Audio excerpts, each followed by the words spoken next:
नमस्कार। आजको भूराजनीतिक श्रृङ्खलामा तपाईहरुलाई स्वागत छ। म करण सिंह बडाल।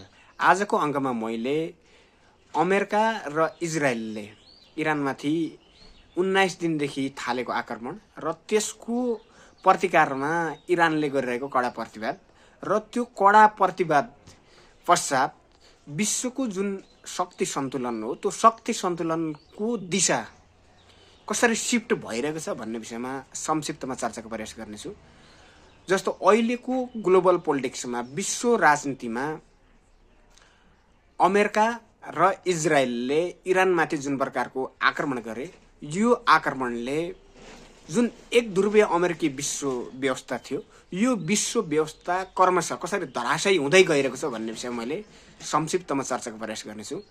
पहिलो कुरा, योभन्दा अगाडि मैले तपाईलाई अघिल्लो अङ्कमा भनेको थिएँ, अमेरिकाको जुन पेट्रो डलर सिस्टम हो, त्यो पेट्रो डलर सिस्टमको कारणले अमेरिकी वित्तीय जुन अर्थतन्त्र हो, त्यो वित्तीय अर्थतन्त्र कसरी बलियो भयो र यसका पछाडि अब यसका पछाडिका केही आधारहरू मैले तपाईहरुलाई भन्नुपर्ने हुन्छ। अलिकति विस्तृतमा भनौँ।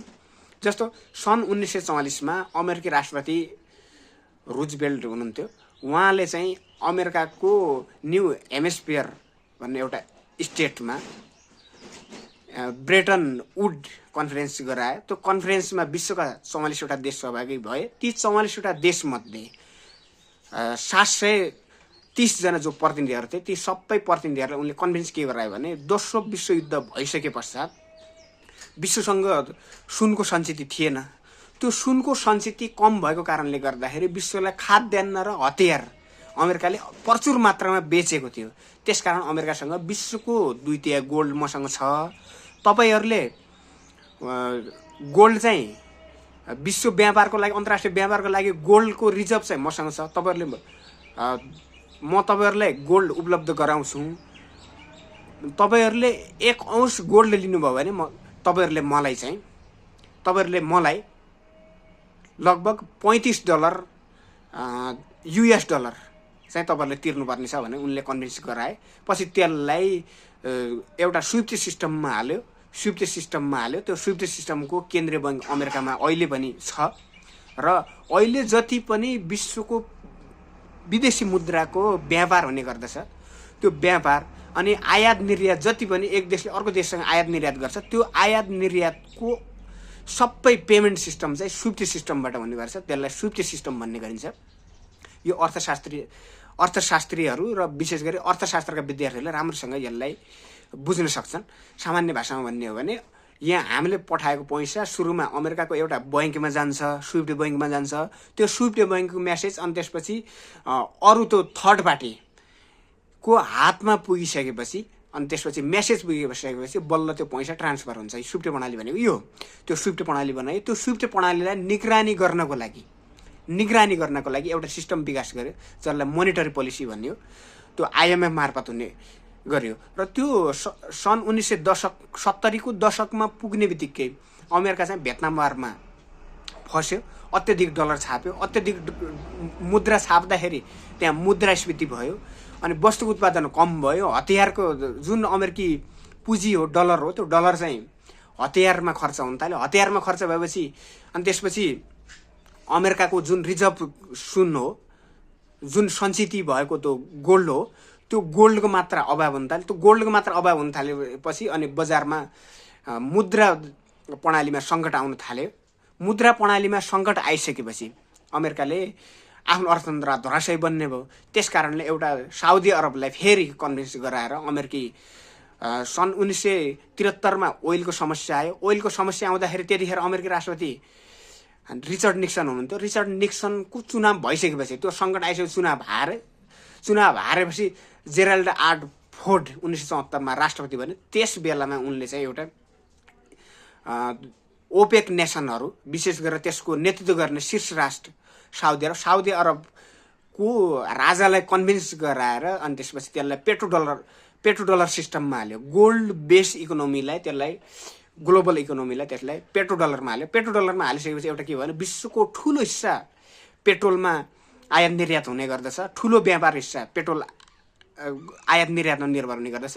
अनि त्यसपछि त्यो सिस्टममा साउदी अरब सहमत भइसकेपछि साउदी अरबको तेलका कम्पनीहरूलाई अनि त्यसपछि व्यापारहरूले संरक्षण गर्न अमेरिकाले शक्तिशाली सेना राखेर सुरक्षा दिने र त्यो सुरक्षाको बदलामा साउदी अरबले चाहिँ अमेरिकी डलरमा तेलको निर्यात गर्ने सहमति भयो। त्यसपछि अमेरिकी वित्तीय प्रणालीमा आएको जुन चरम सङ्कट हो त्यो चरम सङ्कटलाई टारियो। त्यो टारिसकेपछि अहिले अनि त्यसपछि साउदी अरबले चाहिँ अमेरिकी ट्रेजरी बोन्डहरू खरिद गर्न थाल्यो। अनि त्यसको ट्रेजरी बोन्डको विकल्पमा अमेरिकाले साउदी अरबलाई डलर छापेर दिन थाल्यो। त्यो डलर छापेर साउदी अरबले प्राप्त गरिसकेपछि अन्तर्राष्ट्रिय रूपमा ओपेक नेसनहरू सबैले बाध्य भएर डलरमै व्यापार गर्न थाल्यो। त्यसपछि अमेरिकी अर्थतन्त्र एकाएक आकाशीय। अहिलेको अमेरिकी अर्थतन्त्रको बेस भनेको पेट्रो डलर नै हो। त्यसकारण यो सधैँ रहने कुरा थिएन। अब यही बिचमा एउटा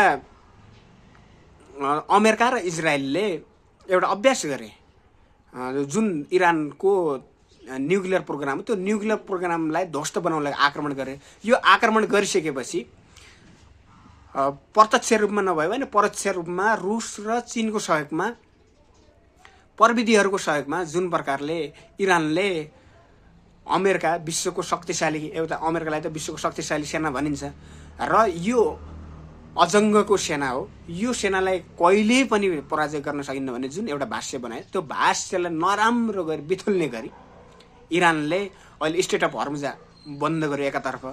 अमेरिकाको पेट्रो डलर जुन सिस्टम छ, अमेरिकाको अहिले वित्तीय प्रणाली स्टेट अफ हर्मुजा बन्द भइसकेपछि अमेरिकामा ठुलो वित्तीय सङ्कट निम्तिनेवाला छ। पहिलो कुरा यो भयो। दोस्रो कुरा, जुन प्रकारले उसले पेट्रो डलरमा व्यापार गरेको थियो त्यो पेट्रो डलरलाई अवमूल्यन हुने गरी स्टेट अफ हर्मुजा बन्द भइसकेपछि विश्वको लगभग 20-25% तेल निर्यात बन्द हुन थाल्यो। त्यो बन्द भइसकेपछि यसको प्रत्यक्ष असर युरोप बजारमा पर्ने भयो। युरोपले त्यही स्टेट अफ हर्मुजाको मार्ग हुँदै तेल खरिद गर्थ्यो। त्यसकारण अब पहिलो कुरा अमेरिकी वित्तीय पुँजी जुन पेट्रो डलर त्यो धराशयी बन्ने स्थितिमा बन्यो र पछिल्लो चरणमा तपाईँहरूले हेर्न सक्नुहुन्छ इरानले एउटा शर्त राखेको छ, यदि तपाईँहरू स्टेट अफ हर्मुजाबाट तेल आयात गर्नुहुन्छ भने थर्ड पार्टी देश जस्तो भारत, अब ठुलो कन्ज्युमर देश भारत भयो, अनि त्यसपछि जापान, अनि त्यसै गरी साउथ कोरिया लगायतका देशहरूलाई के भन्यो भने यदि तपाईँहरू तेलको ट्रेड गर्न चाहनुहुन्छ, मेरो मार्ग हुँदै व्यापार गर्नुहुन्छ भने, आयात गर्नुहुन्छ भने तपाईँहरूले अब डलरमा होइन तपाईँहरूले युआनमा कारोबार गर्नुहोस् भनेर इरानी केही सरकारी अधिकारीहरूले अभिव्यक्ति दिएका छन्। यसको अर्थ के हो भने यो हुने बित्तिकै अब युएस ट्रेजरी बन्ड जसरी खरिद बिक्री हुने गर्दथ्यो महँगो मूल्यमा, अब त्यसको मात्रा पनि घट्ने देखिएको छ। अब त्यो घटिसकेपछि अमेरिकामा मुद्रास्फीति हुनेछ, वित्तीय सङ्कट आउनेछ, अमेरिकाको आर्थिक चक्रीय प्रणाली धराशयी बन्ने लगभग त्यो दिशामा गइसकेको छ। त्यसकारण अमेरिकी राष्ट्रपति डोनाल्ड ट्रम्पले स्टेट अफ हर्मुजा खोलाउनलाई हर प्रयास गरिरहेका छन्। युरोपियन देशहरूलाई सहयोग मागे तर युरोपियन देशहरूले सहयोग नगर्ने भनिसके। त्यसपछि अस्ट्रेलिया पनि सहयोग नगर्ने भइसक्यो, फिलिपिन्सले पनि सहयोग नगर्ने भनिसक्यो। त्यसकारण अमेरिकाको अर्थतन्त्रलाई तहस नहस बनाउनलाई इरानले स्टेट अफ हर्मुजा राम्रोसँग प्रयोग गरिरहेको छ। यो एउटा टुलको रूपमा प्रयोग गरिरहेको छ भन्दै अब यसको विस्तृत अर्को अङ्कमा यसले विश्वव्यापी रूपमा कसरी असर पारेको छ भन्ने विषयमा अर्को अङ्कमा